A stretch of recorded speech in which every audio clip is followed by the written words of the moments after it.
Hello, today I would like to do a tutorial about casting on. So I had started to cast on. I need 101 cast on stitches, and I stopped at 50, so I marked my 50 and then decided, oh, maybe someone doesn't know quite how to do that. So let me go ahead and jump on here. And even if you do know, I do have some nice music in the background. So if it's meditative for you to watch that with the music and just listen and be calm, then you can practice your breathing exercise that I have so frequently on this channel and my other channel, and you can use that. So what I'm going to do first is I'm going to grab the yarn with my left hand, even though this is a right-handed knitting project. Okay, so here's the V, and I'm going to scoop under the yarn that's on my thumb. So it's an under, over, and then back through by the thumb. Under, over, thumb. So we'll be at 51. Under, over, and through. And don't pull it too tight. When you pull it too tight, then it's harder when you're on your next row. Under, over, and through. Okay, so we'll count later. I'm just going to get into a rhythm.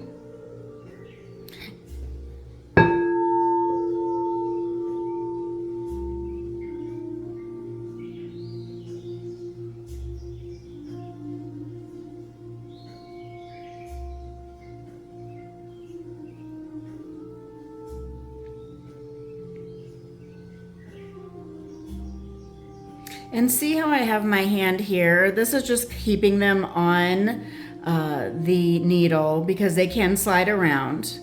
So and it's just a nice relaxing place to put that hand anyway because it needs to do something. So that is what I do, or what works for me.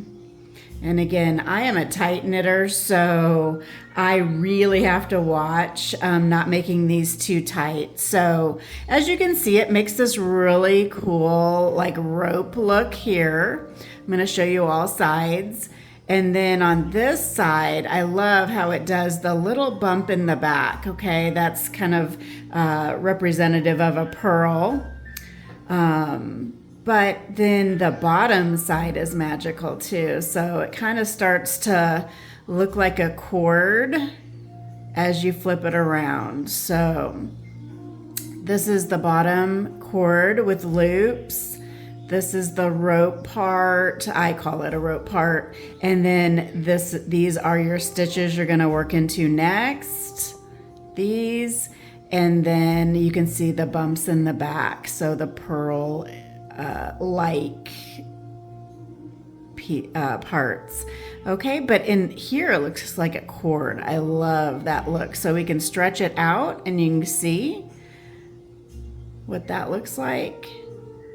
Or we can bring it back together and you can see what that looks like.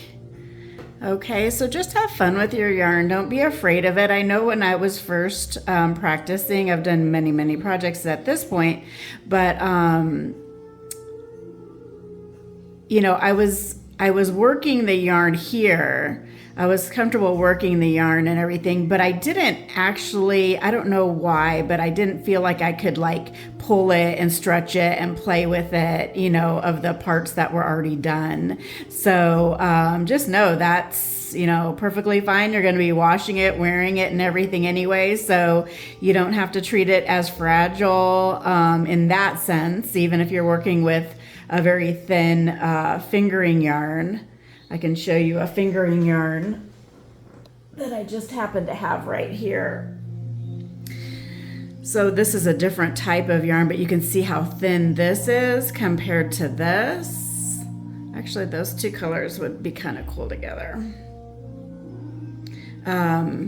but sometimes you can hold two together and you'll get a different look and obviously a different texture, a very unique. So today, in the world with everything being mass produced and, going for quantity rather than quality, I'm kind of reversing that in my life, and I'm going for quality and less quantity. We don't really need all of the things that we tend to think we need in our lives. Of course, some of them are handy, but you'll learn which ones you do use on a regular basis and which ones you don't really need. But unfortunately, that's usually after the fact. So, but yeah, look at this beautiful yarn. So this would be, more of a fingering weight here. And this is a 4-ply here. This is an Aran 4-ply, but you can see the thickness there. So, all right, so we'll put this one back and see if you remember what we're doing here. So also another tip too is that this is my tail. Okay, so this is a long cast tail on, and I'm sorry I didn't start from the very beginning. I'll do another video on that. I was already into this when I thought, oh, I need to share this with my friends that might, be curious about knitting, or it looks too hard. I can tell you, being a left-handed knitter being a left-handed, but knitting right-handed, it did take me, it did take me a minute to figure out kind of the feel of just holding everything. So now I quite have a little bit more of a flow. So again, we're just gonna pick it up. I always put my tail yarn for a long tail cast on in the back. And I'm just gonna put my fingers through the two here and then open them up. So put them through, open them up. Long tail is on my index, and the working yarn, or the yarn that's attached to the ball, is at my thumb. Okay, so we're just going to continue and listen to the music for a moment.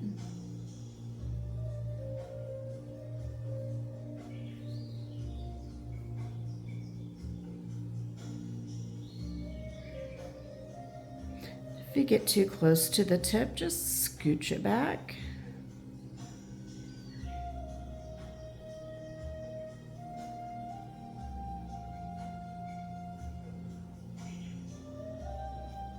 My yarn's a little twisted because I've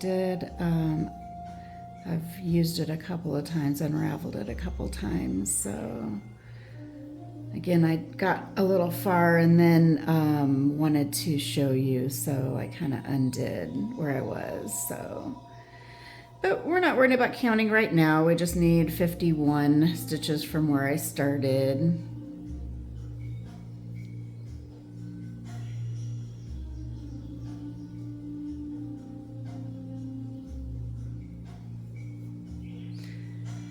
Another thing is you'll want to make sure that you're not really working right here. As you can see, that is thinner there. That's your point of your needle. And your stitches will be too tight if you work all the way up here, even if you're trying to keep it loose. So make sure you're keeping it on the part of the needle that is uniform here, not the tip, okay, where it changes. Okay. And certain yarns will behave different. You'll learn kind of which yarns you like. And then just try to make sure that your tension is uniform. If you know of a way that you have tried to, make sure your tension is good, you can share that. For me, it's just been practice. I don't know any particular tip. Practicing, we always learn through our mistakes, right? So I had many times at the very beginning where I was very frustrated with knitting because I would knit so tight that one time I had a plastic needle, it was a ergonomic. It was a really cool plastic. It was plastic, but it was really cool because it was ergonomic, and I really liked the shape. It was completely different of how to hold it, and a lot of thought went into it. So I loved these needles, but when I was first starting, I actually broke the tip off. That's how tight of a knitter I was at first. I just thought, for some reason, I just thought it had to be tight.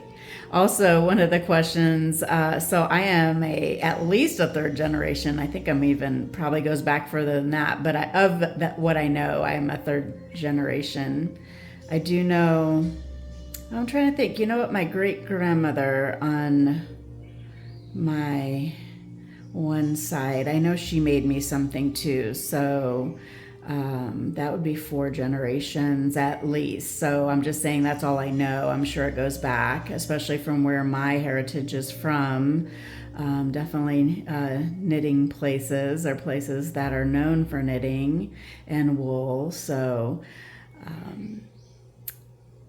but one of the things I had asked my mom the first time before I knew how, she was sitting there and knitting or crocheting. I don't remember which exactly because my family does both. I do both. But I told her, I said, she had like a project about half done. And I'm like, oh my gosh, is that all one piece of yarn or like one ball of yarn? For some reason, I don't know why, but I didn't understand it. I'd never really like watched her do it. So I just was looking at her project and I was like, I could not believe that it just was all one ball of yarn all together making this, it was a sweater, I think, I'm not sure. But this garment, and I don't know why, that fascinated me that you could start with this and then I don't have one out, but have a sweater or a scarf or a shawl or socks if you're if that's what you like to do. So everyone will find something. I started with scarves, I would have to say.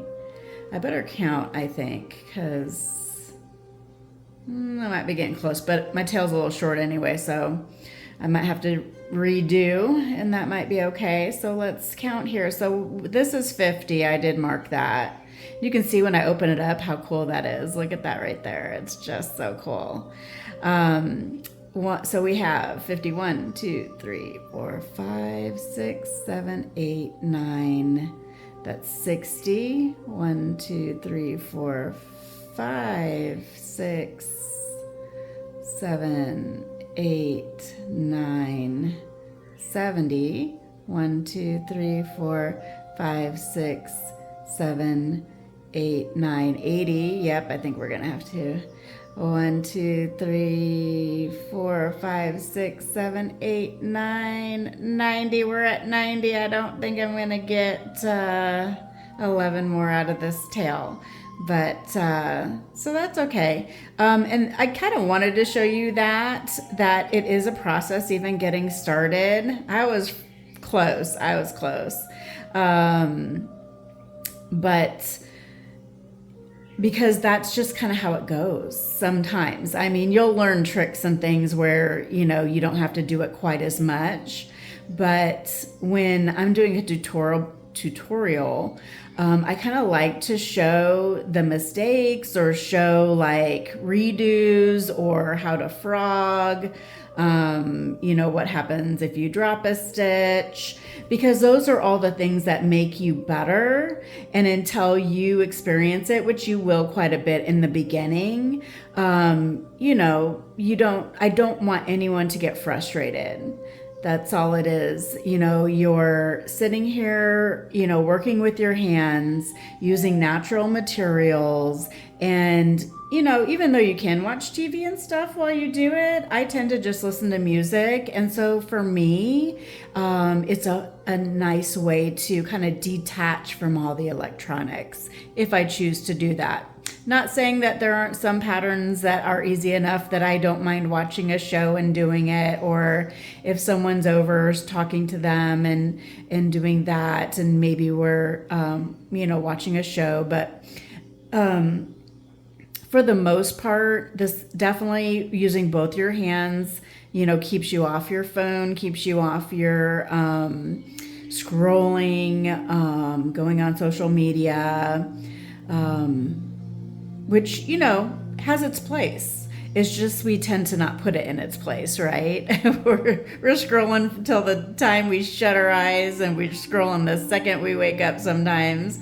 And if that's not you, at least it can feel like that sometimes. So this is kind of in my way of, just taking a step back, listening to some music, creating some calm. We have to create calm in our days. Okay, and I'm not going to try to get the 11 out of that. There's a couple things I could do. I could take the other end of the yarn and I could try to add it I don't think I have my needle here, but you could thread your needle with a piece of yarn from the other end and create this a little bit longer by weaving it up in here and then taking it off the needle. That'll give you a little bit longer tail, so you don't have to undo all of this. In fact, I might do that, but not on this video because I don't have my scissors right handy and I don't have my needle, but great idea for another video. So I hope you enjoyed that. And if you're interested in, learning knitting or crocheting, it is becoming very popular now. Yarn is getting a little expensive right now, depending on where you get it from. So, just look around and see what fits in your budget. It's definitely something that you can do at any at any income level. It's a nice hobby, and then you can be proud of yourself that you actually made a garment. So show me your garments and leave me a message in the comments too if you are a knitter or a crocheter and how long you've been doing it. I would love to interact and start a knitting community. All right, thank you, friends, and I hope you have a great day.